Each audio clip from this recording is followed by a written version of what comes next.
Homo sapiens ने इससे भी ज्यादा विचलित करने वाले एक रहस्य को छिपाकर रखा है। हमारे न सिर्फ बड़ी तादाद में चचेरे ममेरे फुफेरे भाई बहन हैं, बल्कि एक समय में अच्छी खासी तादाद में भाई बहन भी हुआ करते थे। हमें अपने बारे में इस तरह सोचने की आदत है कि हम एकमात्र मनुष्य हैं, क्योंकि पिछले 10,000 सालों से हमारी प्रजाति वाकई एकमात्र मनुष्य प्रजाति रही है। लेकिन ह्यूमन शब्द का वास्तविक अर्थ होमो नामक जीन्स से ताल्लुक रखने वाला प्राणी है, और इस जीन्स की होमोसेपियंस के अलावा भी कई प्रजातियां हुआ करती थीं। इसके अतिरिक्त, जैसा कि हम इस पुस्तक के आखिरी अध्याय में देखेंगे, वह भविष्य बहुत दूर नहीं जब हमें एक बार फिर गैर बुद्धिमान नॉन सेपियंस मनुष्यों से निपटना पड़ सकता है।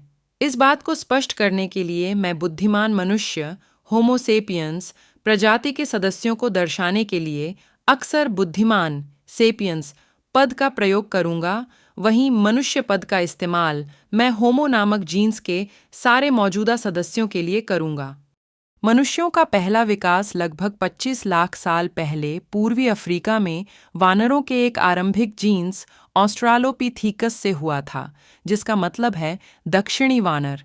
लगभग 20 लाख साल पहले इनमें से कुछ आदिम पुरुष और स्त्रियां उत्तरी अफ्रीका, यूरोप और एशिया के विस्तीर्ण इलाकों में बसने के लिए अपनी मातृभूमि छोड़कर यात्रा पर निकल गए। चूंकि उत्तरी यूरोप के बर्फीले जंगलों में जीवित बने रहने के लिए उससे भिन्न लक्षण जरूरी थे, जो इंडोनेशिया के प्रवाहमान जंगलों में रहने के लिए आवश्यक थे। इसीलिए मनुष्यों की आबादी विभिन्न दिशाओं में विकसित हुई। इसका परिणाम अनेक पृथक प्रजातियों के रूप में सामने आया, जिनमें से प्रत्येक प्रजाति के लिए वैज्ञानिकों ने एक आडंबरपूर्ण लैटिन नाम प्रदान किया है। यूरोप और पश्चिमी एशिया के मनुष्य होमो निएंडरथलेंसिस निएंडर घाटी के मनुष्य के रूप में विकसित हुए, जिन्हें आमतौर पर मात्र निएंडरथल्स कहा जाता है। हम सेपियंस के मुकाबले स्थूलकाय और हृष्टपुष्ट निएंडरथल्स पश्चिम यूरेशिया के हिमयुग की शीत जलवायु से अच्छी तरह अनुकूलित थे।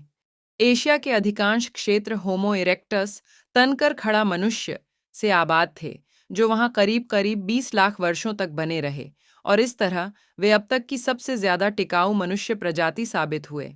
इसकी कोई संभावना नहीं कि यह कीर्तिमान स्वयं हमारी प्रजाति भी तोड़ पाएगी।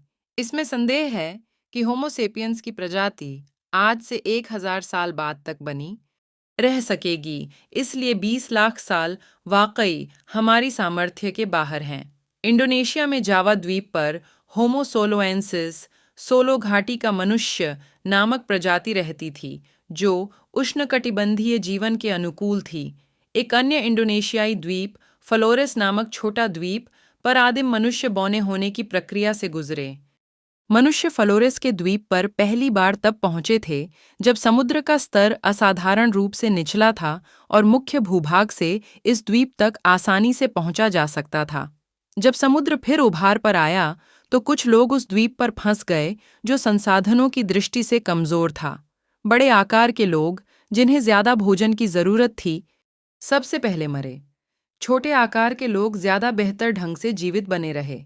कई पीढ़ियों के दौरान फ्लोरेस के लोग बौने हो गए। विज्ञानियों द्वारा होमो फ्लोरेसेंसिस के नाम से ज्ञात यह अनूठी प्रजाति अधिकतम 1 मीटर की लंबाई तक पहुंची और उसका वजन 25 किलोग्राम से ज्यादा नहीं होता था। इसके बावजूद वे पत्थर के औजार बनाने में सक्षम थे और कभी-कभी द्वीप के हाथियों तक का शिकार कर लेते थे। हालांकि यह कहना उचित होगा कि वे हाथी भी बौनी प्रजाति के होते थे। 2010 में जब साइबेरिया में डेनिसोवा गुफा की खुदाई करते हुए विज्ञानियों को एक अंगुली की हड्डी का जीवाश्म प्राप्त हुआ, तो एक और सहोदर को गुमनामी से बाहर लाया गया। जेनेटिक विश्लेषण ने साबित किया कि यह अंगुली पहले अज्ञात एक मनुष्य प्रजाति से ताल्लुक रखती थी, जिसे होमो डेनिसोवा नाम दिया गया। कौन जानता है कि हमारे कितने खोए हुए संबंधी दूसरी जलवायुओं, दूसरे द्वीपों की दूसरी गुफाओं में ढूंढ निकाले जाने की प्रतीक्षा कर रहे हैं। जिस दौरान ये मनुष्य यूरोप और एशिया में विकसित हो रहे थे, पूर्वी अफ्रीका में विकास की प्रक्रिया थमी नहीं थी। मनुष्यता के पालने ने अनेक नई प्रजातियों का पालन पोषण जारी रखा, जैसे कि होमो रुडोल्फेसिस, रुडोल्फ झील का मनुष्य, होमो एर्गास्टर, कामकाजी मनुष्य और बाद में खुद हमारी प्रजाति, जिसे हमने निर्लज्ज ढंग से होमो सेपियंस यानी बुद्धिमान मनुष्य नाम दे रखा है। इनमें से कुछ प्रजातियों के सदस्य विशालकाय थे और कुछ बौने थे। यह एक आम भ्रांति है जिसके तहत इन प्रजातियों की एक सीधी वंशावली के रूप में कल्पना की जाती है और माना जाता है कि एरगास्टर ने इरेक्टस को जन्म दिया, इरेक्टस ने निएंडरथल्स को जन्म दिया और निएंडरथल्स हमारे रूप में विकसित हुए। यह एक रैखिक मॉडल इस गलत धारणा को जन्म देता है कि किसी एक खास क्षण में सिर्फ किसी एक ही किस्म के मनुष्य पृथ्वी पर रहते थे और यह कि तमाम आरंभिक प्रजातियां हमारे महज पुराने मॉडल थे।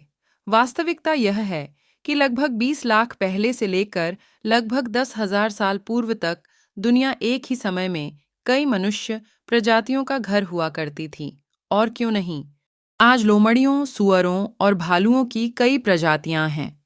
100 सहस्राब्दी पहले की पृथ्वी पर मनुष्य की कम से कम 6 अलग अलग प्रजातियां आवागमन करती थीं। यह हमारा बहुप्रजातीय अतीत नहीं, बल्कि हमारी मौजूदा अनन्यता है, जो विचित्र है और शायद अभियोगात्मक भी। जैसा कि हम जल्दी ही देखेंगे, हम सेपियंस के पास अपने सहोदरों की स्मृति को कुचलने के भरपूर कारण हैं।